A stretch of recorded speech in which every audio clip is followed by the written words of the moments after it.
कि एक तो ये जो कमेटियां बिठा रहे हैं, भगवान के लिए ये कमेटियां बिठाओ, कोई दिक्कत नहीं, लेकिन सीरियसली आप उस आयोग को सक्रिय करें। वैसे माननीय मंत्री जी आश्वस्त तो करवा रहे हैं, लेकिन हमारा कहना ये है, जो प्रदेश की जनता या प्रदेश के युवा चाह रहे हैं कि आपने एक तरफ कहा है कि हमने आयोग उस तरह का गठित कर दिया है, एक्टिव नहीं है सर, वो उस तरह से काम नहीं कर रहा। एक दूसरा विषय ये है कि माननीय मंत्री जी और सरकार जो है मौजूदा समय में हर बार जो है वो कमेटियां गठित कर देती है। 14 महीने हो गए, प्रदेश के युवा जैसे JOIT ये अभी भी धरने पे हैं, और हमारे शास्त्री के लोग वो धरने पे हैं, JBT के लोग बहुत ज़्यादा जो है वो इंतजार में हैं, हमारे जितने भी स्कूल हैं वो तो खाली हो गए। मेरा आपके माध्यम से माननीय मंत्री जी से ये निवेदन है, आग्रह है कि आप ये इंश्योर करें कि एक तो ये जो कमेटियां बिठा रहे हैं, भगवान के लिए ये कमेटियां बिठाओ, कोई दिक्कत नहीं, लेकिन सीरियसली आप उस आयोग को सक्रिय कर दो, और साथ ही साथ प्रदेश के युवाओं के साथ जो आपने प्रॉमिस किया हुआ है उस आयोग के माध्यम से भर्तियां शुरू कर दो। क्या आप ये आश्वस्त करेंगे माननीय सदन को कि आप इस संदर्भ में उचित पग उठाएंगे? धन्यवाद। मान्य, वैसे तो बोल दिया उन्होंने, पर मान्य मंत्री जी।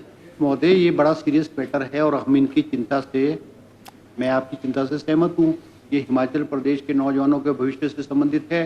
JOIT वो 7087 वो उसमें 1800 पोस्टें हैं और सरकार उसको रिजल्ट को डिक्लेयर करने में गंभीर है। उसकी लड़ाई सुप्रीम कोर्ट तक लड़ी गई है। सुप्रीम कोर्ट के बाद जब वो सरकार के पास आया, उसमें बहुत सारे इश्यूज, तो सर उसमें ये भी है कि लीगल कॉम्प्लिकेशंस है उसमें।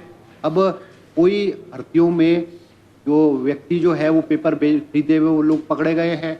अब वो लॉ डिपार्टमेंट उसमें कोई और ओपिनियन दे रहा है और चीज़ें ओपिनियन दे रही है।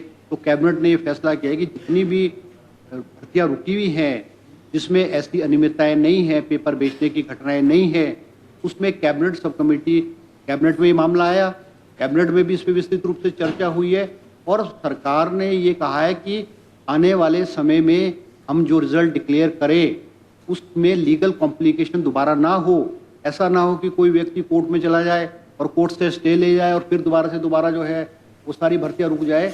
तो इन सारे पहलुओं को देखते हुए सरकार ने फैसला किया है कि लीगल कॉम्प्लिकेशन इन फ्यूचर ना हो। जो भर्तियां रुकी हुई हैं उसमें कितनी अनियमितताएं, उसमें हम क्या कर सकते हैं, लीगली एंगल से भी उस पर विचार विमर्श कर रहे हैं कि हम जो भी कैबिनेट फैसला करेगी वो सोच समझ के करेगी और हिमाचल प्रदेश के जो नौजवान हैं उनके हितों की रक्षा जो है करेगी। आप निश्चित